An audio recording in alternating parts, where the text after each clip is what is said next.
Tervetuloa Tamppikuja 5. Käydään sisään.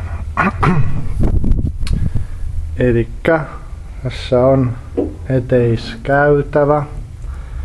Kun näette, oikealla on hyvin runsaasti vaatekomeroita ja kaiken näköistä tilaa.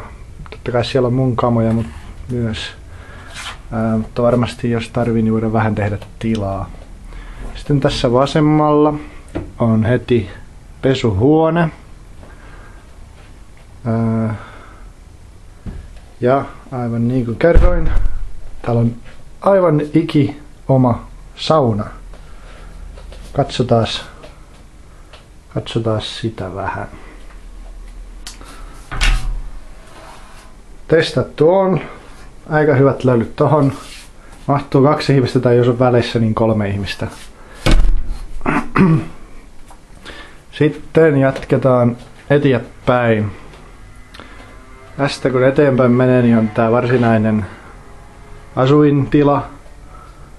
Vasemmalla on keittiönurkkaus. Kaikki on ihan uutta hyvässä kunnossa.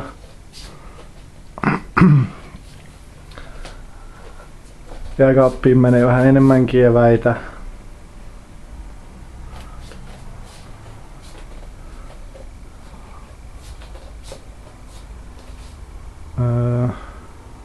Niin, ja unohtui sanoa, että tää parvekekin on vallan valoisa ja tilava.